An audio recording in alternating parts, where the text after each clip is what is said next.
মা বাবা হলে কত ধরনের যে দায়িত্ব পালন করতে হয় বলো। তো হ্যালো এভরিওয়ান, কীরকম আছো সবাই? আশা করছি তোমরা সবাই ভালো আছো। তো তোমাদের ভালোবাসায় আমিও ভালোই আছি। মিনি একটি ব্লগ নিয়ে আবার চলে আসলাম নতুন একটি ভিডিওতে। তোমাদের সবাইকে ওয়েলকাম জানাচ্ছি বন্ধুরা। আশা করছি ভিডিওটা তোমরা দেখবে, আর যদি তোমাদের ভালো লেগে থাকে অবশ্যই একটা লাইক কমেন্ট শেয়ার ফলো করে দিও। তো ভিডিওটা ছিল আজকের সোমবার দিনটা কিভাবে কি করলাম না করলাম সেটাই তোমাদের সাথে একটু শেয়ার করলাম। তো সকালে এগুলো কাজকর্ম সেরে স্নান করে পুজো দিয়ে নিলাম, যেহেতু আজকে সোমবার। আমি তো রোজ সোমবার শিব বাবা পুজো করি, তোমরা তো সবাই জানো।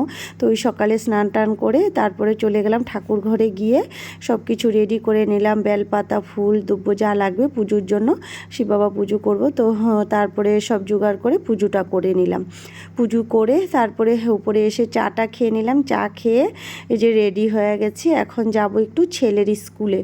তো স্কুলে একটু দরকার আছে, তো ওই জন্য রেডি হয়ে গেছি। দেখো, তো মেয়েকে কোথায় রেখে যাব, ও আমার সাথে থাকতে চায় না। ও আমার সাথে মানে বেড়ানোর কোথায় যাওয়ার কথা শুনলে এমনি বাচ্চারা মানে খুবই আনন্দিত থাকে, মানে ও মানে যাবে শুনছে যে আমি যাব, তো আগে রেডি হয়ে গেছে। ও নিজে নিজে মানে রেডি হয়ে গেছে, শুধু জুতোটা আমি পরিয়ে দিয়েছি। তারপরে ওকেও রেডি হয়ে গেছে, আমিও রেডি হয়ে গেলাম। তারপরে ওই যে বর্মশাই দেখছি গাড়ি নিয়ে যাচ্ছে, তো বললাম কি আমাকেও এখানে তাহলে ছেড়ে দাও, গাড়িতে একসাথে চলে যাই আমরা।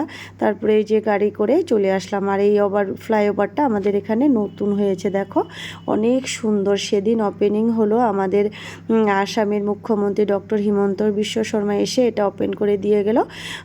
তারপরে এখান থেকে এখন গাড়ি চলাচল করা হয়। আর আমাদের বাড়ির সামনে একটা রেলগেট ছিল, সেটাও বন্ধ করে দিয়েছে।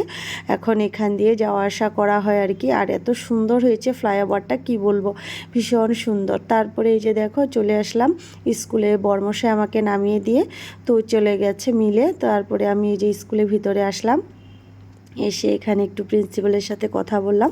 কথা বলে তারপরে ভাবলাম মেয়েকেও এখানে অ্যাডমিশনটা করিয়ে দেব, কেননা ঘরে থাকে সারাদিন একা একা। ভাবছি স্কুলে আসলে বাচ্চাদের সাথে খেলাধুলা করলে ভালো লাগবে, তো ভাবছি ওকেও স্কুলে নামটা লাগিয়ে দেব আর কি। তারপরে তো বাচ্চা নিয়ে আসলে বুঝোই তো, ওর এখন কিছু লাগবে। তো আমাকে বলছে দোকানে যেতে, তো স্কুলের সামনেই দোকানটা ছিল, তো ওখানে গেলাম। তো ওখানে গিয়ে দেখলাম চকলেট নেই, তো ওর চকলেট লাগবে। তো বললো চকলেট নেই। তারপরে বললাম অন্য দোকান থেকে তোমাকে কিনে দেবো চলো। তারপরে ওর একটা আঙ্কেলের সাথে দেখা হলো, ও কিনে দিল চকলেট। তারপরে আমরা আবার টোটো করে চলে আসলাম। তো বর্মশাই তো মিলেই চলে গেছে, তো ওরা তো এখন আসবে না, তাই টোটো করে আবার এই যে ঘরে আসলাম। দেখো এটা কিনে নিয়েছে, তো ওর এটাই লাগবে। বাজারের মধ্যে কি জিদ করছে, আমি বলছি অন্য কিছু কেনো, না ও কিনবে না, ওটাই লাগবে ওর। তো বাচ্চারা জিদ করলে আর কি করব বলো, কিনে দিলাম। তো এই যে ঘরে নিয়ে এসেছে, এখন আমাকে বলছে এখনই খুলে দাও আমাকে, আমি ফুলাবো এটা। তো আমিও একটু ফুলিয়ে নিলাম। দেখো মেয়ের সাথে সাথে আমিও বাচ্চা হয়ে গেছি, আমারও ভালো লাগে এটা ফুলাতে। তারপরে এই যে ঘরে চলে আসলাম, এদিকে তো আবার রান্নাবান্না আছে, রান্নাবান্না করব। তো তোমাদের সবাইকে টাটা বাই বাই, সবাই ভালো থেকো সুস্থ থেকো। Next video